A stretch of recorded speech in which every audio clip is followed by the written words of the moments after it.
उनके नाम से जनाब सलाम है, दुआएं हैं और ईद मुबारक। वो कहते हैं ना कि ईद का पहला, दूसरा और तीसरा दिन ईद होती है।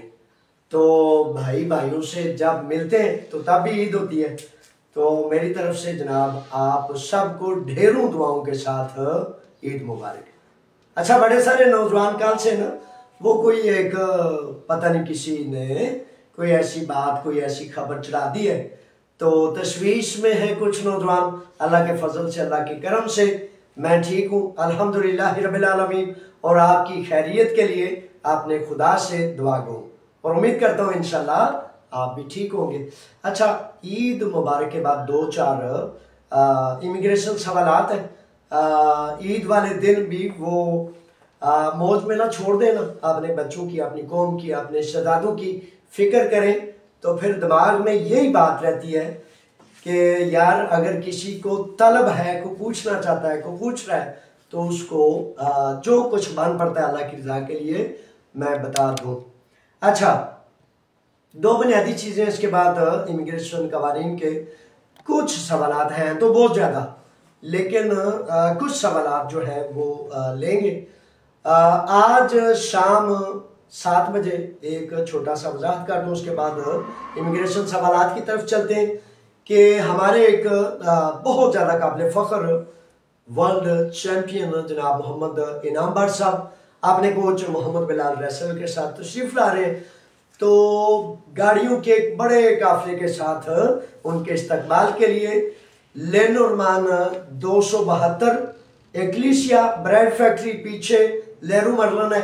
तो यहाँ 7 बजे हमने इकट्ठे होना है और 7:15 बजे काफिला एयरपोर्ट की तरफ रवाना हो जाएगा। क्रोपी, स्पाता और मुख्तलिफ दूसरे इलाकों से आने वाले जो शहजादे नौजवान हमारे साथी आएंगे वो बराह रास्त 8:15 बजे तक एयरपोर्ट पर पहुंचेंगे, ठीक है। और कल 8 जनवरी इतवार शाम 7 बजे थीवोन 245 पर खवातीन, बच्चों, छोटे बड़े स्कूल का बहुत ज़्यादा खूबसूरत ईद मिलन मेला है। स्टॉल्स हैं, मज़े मज़े के खाने हैं और बहुत कुछ, ठीक है। और जब आप देखेंगे ना उधर आपकी भूख बढ़ जाएगी। जब कोयलों पर लगे हुए गोश्त वगैरह खाने तैयार हो रहे होंगे तो ढेर सारा ये एक सिस्टम है। असल में बहाना तो सिर्फ एक है कि अल्लाह का शुक्र अदा करते हुए दुआएं करें आपने हुजाजे कराम के लिए, कुर्बानी देने वालों के लिए, और आपस में मिलकर एक दूसरे की मुस्बत तकाज़ों, हुक्मों के दरमियान रहते हुए खुशियां बढ़ाना, गेट टुगेदर, ये है। अच्छा, ये हो गया। तो थेसलोनिकी से हमारे साथी हैं, एक पुराने नौजवान थे, तो वो नौजवान राजा शाहिद उनका नाम है। तो फोन करके सवाल पूछते हैं और कहते हैं कि जावेद साहब, जो पारोन वाले लोग हैं, जो किसी जुर्म में या किसी शक में या किसी भी वजह से पारोन जिन पर लगी है, तो वो क्या करें, उनके बारे में भी कुछ बताएं। तो आज खास तौर पर पारोन और 2-4 और मुख्तलिफ इसके बारे में सवालात हैं।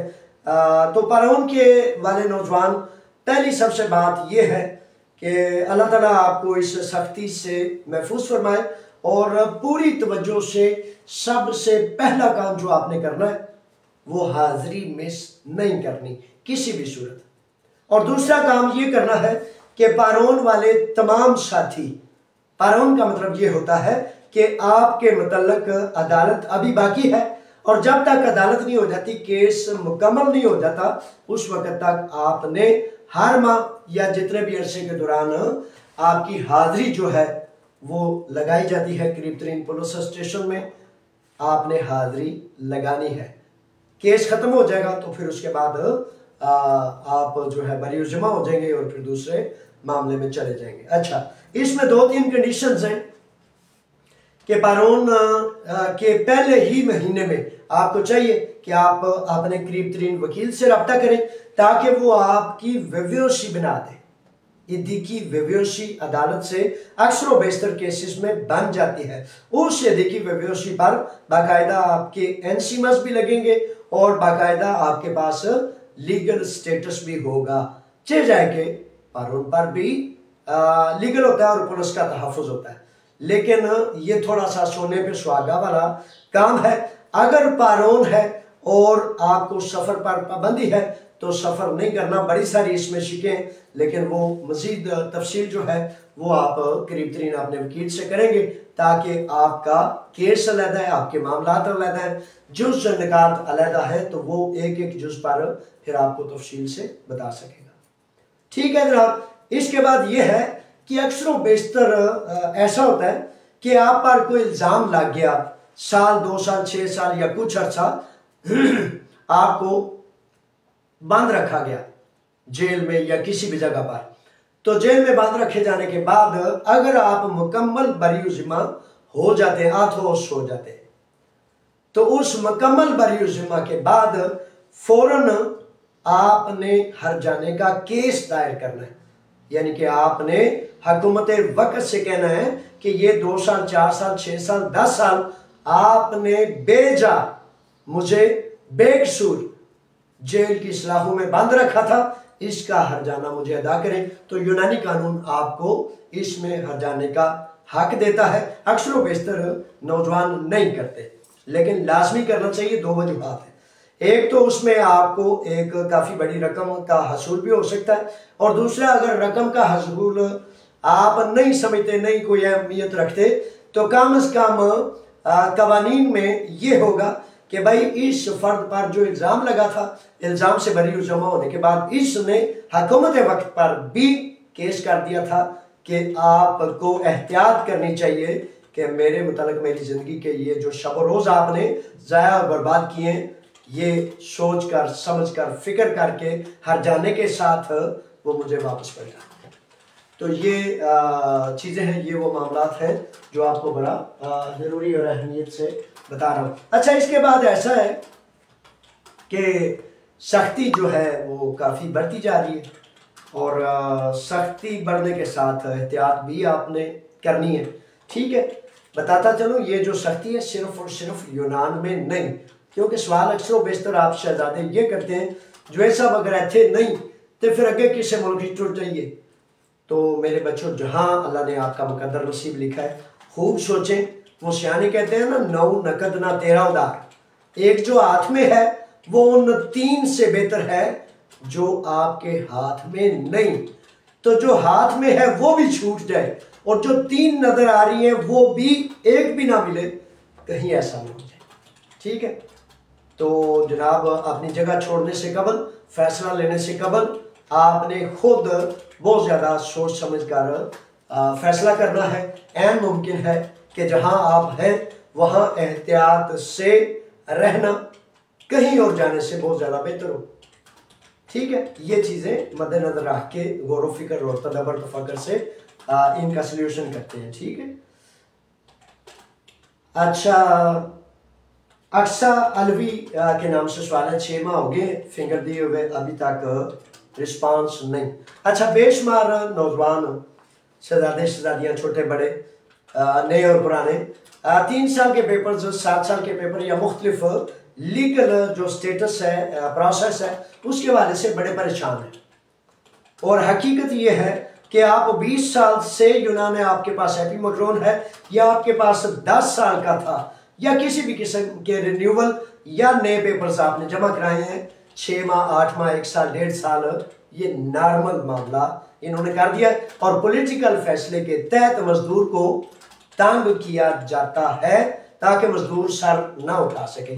ये कमोबेश 2 लाख इमिग्रेंट्स का मसला है। इस पर क्याम नहीं करेंगे, इकट्ठे नहीं होंगे, जलसा जुलूस नहीं करेंगे, तो इसका हल जब तक यूरोपीय कवानीन ममालिक को नहीं पता चलेगा, इसका हल मैं समझता हूँ कि मुश्किल है। इसलिए जब आप कहेंगे इस पर क्याम करेंगे और सब कुछ करने वाला करेंगे और ये मसला फिर मैं समझता हूँ हल होगा। शबीर अहमद साहब कहते हैं कि जिन लोगों को यूनान की हुकूमत पकड़ रही है, कैंप भेज रही है, 18 माह के बाद रिपोर्ट करती है, तो क्या इनका जुर्माना भी है? जुर्माने ढेर सारे हैं। पहले जुर्माना 1200 यूरो कभी हुआ करता था, उसके बाद अब नए कवानीन आ रहे हैं। बहरहाल सवाल जारी है। इसके बाद लिखते हैं कि आपके लिए ढेरों दुआएं हैं, आप वो हैं जो कड़ी धूप में छाँव देते हैं। मेरे बच्चे, मेरे शहजादे, बहुत ज़्यादा शुक्रिया। अल्लाह ताला आपको जज़ाए खैर अता फरमाए। और हकीकत ये है कि जो महसूस कर सकता है, जो अच्छाई को फील कर सकता है, वो तो अच्छाई की कदर भी जानता है, कीमत भी जानता है। आप मेरे शेरों वकीलों के पास जाते हैं ना, तो फीसें भी देते हैं, ढेर सारे पैसे भी देते हैं, और फिर भी वकील बेजार होकर कहते हैं कि भाई आपने टाइम अपॉइंटमेंट लिया था, जो आप मुंह उठा के चले आए हो। और यकीन करें फिर नाम की समझ आती है, ना वो तफसील से बताते हैं, ना वो तफसील से सुनते हैं, और ना फोन उठाते हैं। 200, 400, 600, 1000 यूरो लेने के बाद, और मैं अल्लाह की रजा के लिए, आपने उस इश्क और मोहब्बत के लिए कि मेरे नौजवान कुछ इल्म हासिल कर लें, कुछ सच पर चले जाएं और उनकी इज्जत और आबरू महफूज हो जाए। मैंने चूंकि अल्लाह से लेना है, इसलिए मुझे तो मेरा मुआवजा अल्लाह की रजा की सूरत में चाहिए, आपकी दुआओं की सूरत में चाहिए, वो मिलता रहता है। बड़ी मेहरबानी और इस पर शुक्रगुजार हूँ। तो ढेरों साथी लाखों की तादाद में मोहब्बतें करते हैं, तो अच्छा होता है 2-4 तनकीद करने वाले भी होने चाहिए, 2-4 बेजारी वाले भी, ताकि नजरे बाद से बंदा महफूज रहता है। तो उन पर भी मुझे कोई शिकवा नहीं, कोई शिकायत नहीं। मैं उन अपने नौजवानों के लिए भी दुआएं करता हूँ। खुदा की कसम, कल परसों एक कलमाता से फोन आया, मोहम्मद बूटा, ये हमारे नौजवान तकरीबन 10 साल से हैं। तो मोहम्मद बूटा ना बड़े आग बगोला होकर कह रहे थे, जावेद साहब ये जो लोग तनकीद करते हैं, तो मैंने कहा मोहम्मद बूटा इजी हो जो, इजी हो जो, इतना गुस्सा। कहते हैं जावेद साहब इनको कदर नहीं। तो मैं कहा जवेद क्या है, नबियों पर तनकीद हुई, रसूलों पर तनकीद हुई, और फिर मोहम्मद रसूलुल्लाह सल्लल्लाहु अलैहि वसल्लम पर तनकीद भी हुई, लोगों ने पत्थर भी मारे। तो कोई बात नहीं, मैंने कहा हमने, और ये हकीकत है, खुदा वहदहू ला शरीक की कसम, आप में से किसी पर अगर मुझे थोड़ा सा गुस्सा आए ना, तो दुआएं करनी शुरू कर देता हूँ कि अल्लाह मेरे इस शहजादे को, मेरे इस बच्चे को वो सेंस अता फरमा कि अच्छाई और सच्चाई को समझ ले। मैं शुक्रगुजार हूँ आपका, और मेरी दुआएं आपके लिए, और जो मोहब्बतें करते हैं उनके लिए तो चलो है ही है, जो तनकीद करते हैं खुदा जानता है उनके लिए भी दुआएं करता हूँ। क्योंकि यही मेरे आका की सुन्नत का तरीका है ना, कि जो बुग़्ज़ करे, जो हसद करे, जो आपके मुखालिफ खड़े हो जाए, असल में अल्लाह के हुक्म पर चलने वालों के खिलाफ खड़े होना, अल्लाह और अल्लाह के रसूल के हुक्मों के खिलाफ खड़ा होना होता है। ये इतना बड़ा, इतना हसास नुक्ता है। सच्चाई पर खड़े बंदे की मुखालफत करना यानी कि सच्चाई की मुखालफत करना होता है। तो मैं डर जाता हूँ, खौफजदा हो जाता हूँ। मैं कहता हूँ या अल्लाह मेरी खैर है, कहीं मेरे इन बच्चों को सच की मुखालफत करना और बुरा भला जो कहना करना, या अल्लाह इनके नसीब में ना कर, इनको हिदायत और पाकी और खैर अता फरमा। राजा शाहिद साहब का सवाल जो है थिस्सलुनीकी से पार्लोन के बारे में, तो वो मैंने उसका जवाब दे दिया। तो अब जनाब यासर गुमन साहब हैं। यासर साहब कहते हैं सर आपको भी ईद मुबारक। सर मैंने एक दोस्त को मेहमान वीज़े पर होटल के काम के लिए बुलाया है, आप माल को इस नहीं रख रहा, क्या करना चाहिए? अच्छा ऐसा है कि जनाब बहुत ज़्यादा शुक्रिया, आपको भी ईद मुबारक, बार बार ईद मुबारक। और वीज़ों के हवाले से ये जो यासर गुमन साहब ने सवाल लिखा ना, इसके हवाले से हर दूसरे फर्द का ये मसला है। अच्छा इसमें इब्तिदा में होता ये है कि अक्सर व बेशतर हम खुद बाद कहते हैं चल यार खैर बंदा तो आ गया तो केड़ी लोड़ है। नहीं मेरे शहजादों, नहीं। जब मिता खलीसी के वीज़े पर, मजदूर वीज़ा पर हमारा कोई शहजादा, कोई नौजवान आता है, तो ये याद रखें कि उसके पेपर्स तब जारी रह सकते हैं जब उसी मालिक के पास काम करेगा, उसी के पास टैक्स जारी होंगे। और बहुत ज़्यादा तवज्जो से सुन लें, मैं बताता हूँ कि आगे करना क्या चाहिए। तवज्जो से सुन लें कि पहले 2 से 3 हफ्ते के अंदर अंदर 1 माह मुकम्मल नहीं होना चाहिए। सुस्ती काहली इतनी नहीं करनी, ना ठेकेदार पर रहना है ना मालिक पर रहना है। खुद आते ही अपना वकील करना है और फौरन से पहले ही हफ्ते, वो कहते हैं चंगड़ बाजुकात किसी वीरान जगह पर खेमे डाल लेना, तो वो कोई बंदा कहे हाँ भाई किधर उठो है तू, तो वो चंगड़ कहते हैं भाई प्यो दादे तू असी तो इत्थे ही रहने किथे उठ के टुर जाइए, तू कौन है भाई? तो पंजाबी विच कहते ने हीले नूं अलाओ ना ते हीले दा भा गवाओ ना। आते ही पहले ही हफ्ते में अपना वकील करना है, उसके सामने सारी चीजें रखनी है। और अगर मालिक फौरी तौर पर टैक्स अदा नहीं करता, आपके एनसी में जारी नहीं करता, तो पहले ही हफ्ते में वकील फोन करेगा कि मेरा ये क्लाइंट है, ये मेरा मामला है, और इसके आप जो है नरमी से, शाइस्तगी से, सख्ती नहीं करनी वकील ने। वकील को आपने कह देना है कि इब्तदाई स्टेज पर सख्ती हरगिज हरगिज नहीं करनी। तो इस तरह वो आपका मालिक जान जाएगा कि भाई अगर मैंने इसका एनसीमा वगैरह ना लगाया तो वकील कानून दान है, ये केस करेगा, इसके पास मेरे सबूत है, दलील है। वो सर्टिफिकेट जिसमें मिताकलीसी के वीजे की तफसील है, मालिक की तफसील है, आप वो खुश नसीब हैं जिसके पास मालिक की फुल डिटेल्स, एड्रेस, फोन, राब्ता, जगह, काम, हर चीज उस पर दर्ज होती है। तो वो आपके वकील के पास होगा। उसके बाद अगर नरमी से काम नहीं करता तो वकील उस पर केस दायर करेगा, जिससे ये साबित होगा कि आप ठीक है। और अगर आपने 1 माह, 2 माह, 6 माह कुछ भी ना किया और वीजा खत्म हो गया, फिर आप कुछ भी नहीं कर सकेंगे। और फिर आप क्या पछताए होत जब चिड़ियां चुन गई खेत, फिर कुछ नहीं हो सकता। ठीक है, तो ये बुनियादी तौर पर चीज है जो बहुत ज्यादा ध्यान रखनी चाहिए। अभी भी फौरी तौर पर वकील पर के पास पहुंचे ताकि वकील नरमी से, शाइस्तगी से उसको देखे और देखकर उसको फोन करे। उस्मान जोदल साहब कहते हैं कि सर जिनको तुर्की से डिपोर्ट किया हुआ है इसका क्या हाल है। अच्छा, जिनको तुर्की से डिपोर्ट किया हुआ है इनका क्या हाल है। डिपोर्ट तो शहजादे डिपोर्ट ही होता है, जहां से भी किसी को डिपोर्ट किया जाता है एक रिकॉर्ड, एक मोहर होता है, और इंटरनेशनल कवानीन के तहत वो उसके रिकॉर्ड का हिस्सा होता है। तो अब मुझे इस बात की समझ नहीं आ सकी कि इसमें आपका असल सवाल क्या है। बहरहाल डिपोर्ट है और रिकॉर्ड में दर्जो दर काबिल का सबब भी बनता है। अच्छा, इसके बाद सवाल है कि सर जो वेव्योसी वाला केस था इसका क्या बना। हाँ जी, ये एक मुनफिद सवाल है। तो वेव्योसी वाला केस उसका क्या बना है। अल्लाह का शुक्र है कि मुझे शाबाश है मुझे शाबाश है और अल्लाह का शुक्र है। अच्छा, वो मैंने ना तकरीबन 35-40 अफराद की मिन्नतें कर करके, जैसे बच्चों को, शहजादों को गिरतों को पकड़ पकड़ के उठाया जाता है, इस तरह तो करता हूं मैं। इस तरह के पापड़ बेलने पड़ते हैं आपकी बेहतरी, आपकी फलाह, आपकी इज्जत, आपके वकार के लिए पापड़ बेलने पड़ते हैं मुझे।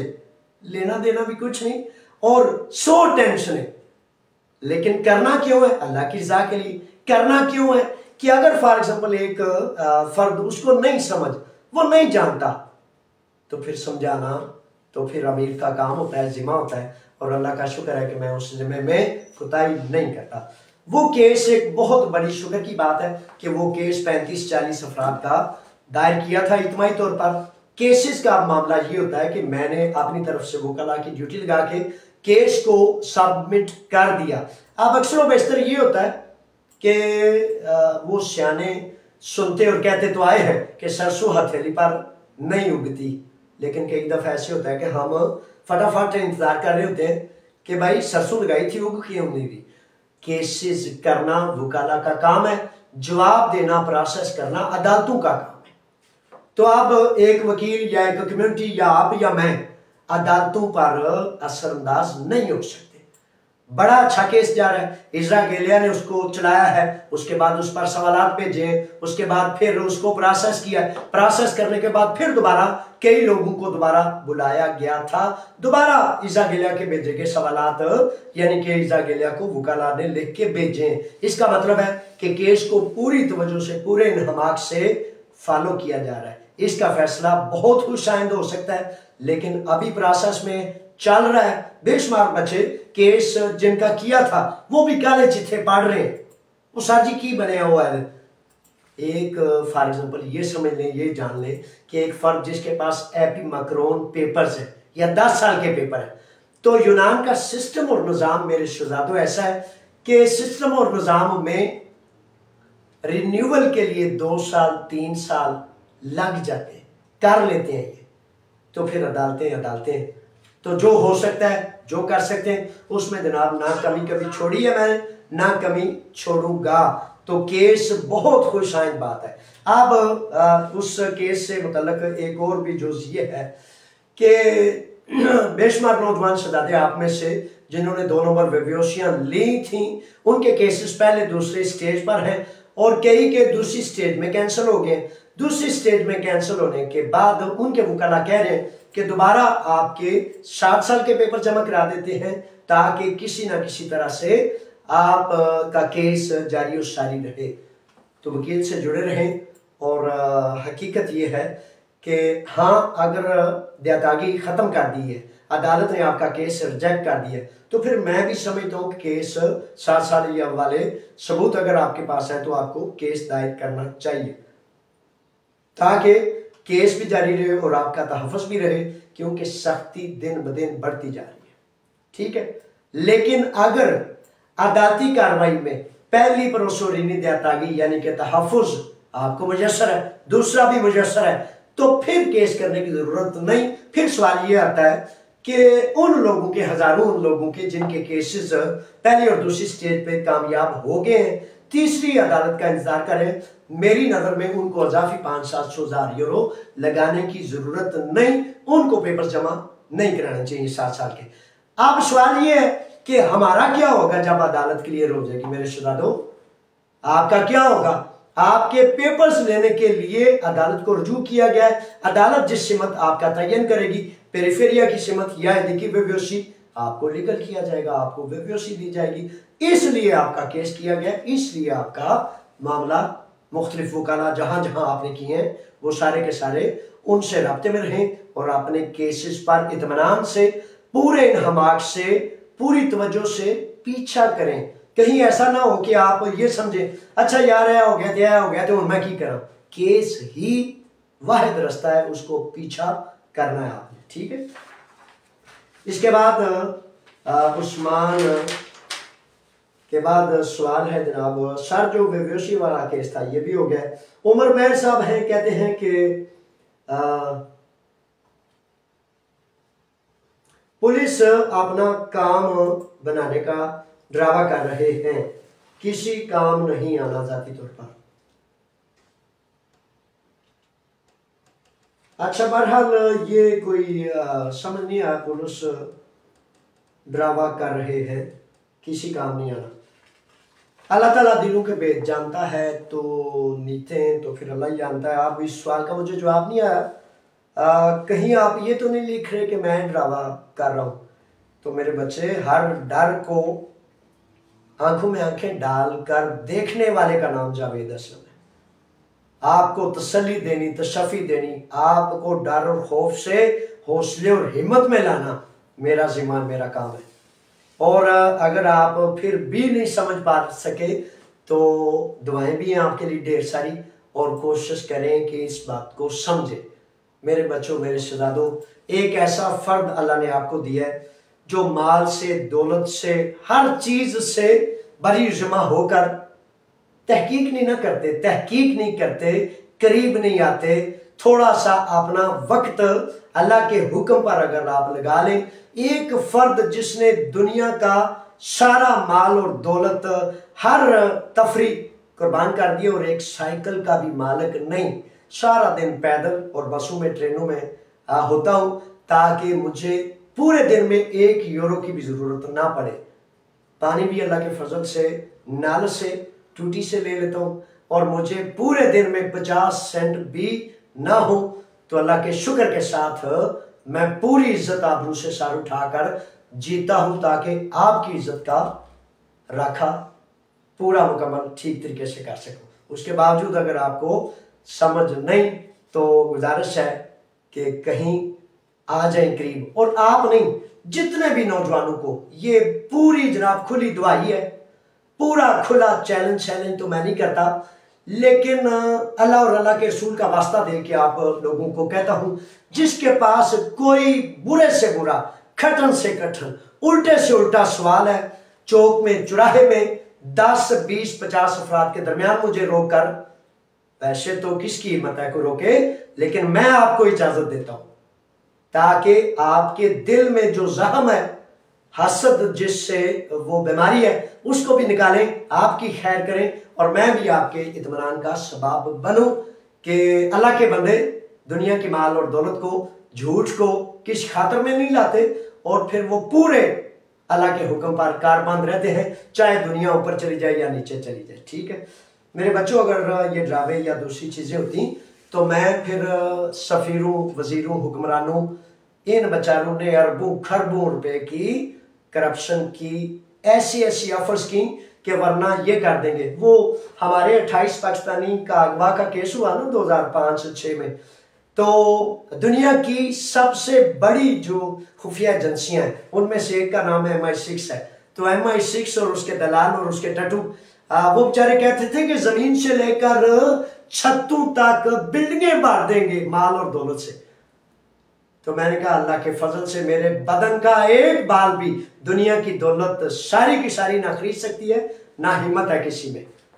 तो अल्लाह के बंदे तो ऐसे होते हैं, तो तहकीक कर लिया करें ताकि आपकी इज्जत इसमें है कि झूठ नहीं बोलना, सच को जानने के लिए तहकीक करनी पड़ती है, तो ये करें। अच्छा जी, हमाद अली साहब हैं। हमाद अली कहते हैं कि सर अगर आप ये अरगासिया शुरू हो तो कितने साल आदि अरगासिया चलता है, तो फिर दोबारा बनाना पड़ता है। अच्छा, आदि अरगासिया की टर्म जो है दौरानिया तकरीबन 3 माह 6 माह होता है, तो ये दोबारा बार बार रिन्यू हो सकता है। और आपने अगर कभी पहले बनाया था तो फिर दोबारा कानून मौजूद है उस इलाके में, तो फिर आप बना सकते हैं। लीजिए जनाब, ये हैं मुख्तलिफ मामलात, मुख्तलिफ सवालात है जो आपके, आप जनाब मैं भी ठीक हूँ और आप भी ठीक होंगे, और तैयारी कर लें शाम 7 बजे जो हमने वर्ल्ड चैंपियन मोहम्मद इनाम भट्ट साहब और उनके कोच मोहम्मद बिलाल रेसलर को एयरपोर्ट से वेलकम करना है। शेड्यूल पाकिस्तान कम्युनिटी के पेज पर मौजूद है और गुजारिश करूंगा इंतजामिया से कि कमेंट में भी वो शेड्यूल भी दे दें, ईद मिलन का कमेंट भी कर दें और बाकी प्रोग्राम्स को भी। नदीम शाहिद की तरफ से जनाब दुआएं इस्लाम है, बहुत ज़्यादा शुक्रिया अदा करता हूँ जनाब, मेरी तरफ से भी ढेर सारे सलाम कल भी हुए थे ईद मिलते वक्त, और फिर जनाब ढेर सारा सलाम और दुआएं, बड़ी मेहरबानी। मोहम्मद शफीक भी हैं और जनाब नदीम शाहिद वो नौजवान हैं जो पाकिस्तान कम्युनिटी इत्तेहाद यूनान की मस्जिद के हर लम्हा हाजिर रहने वाले खिदमत गुजार हैं।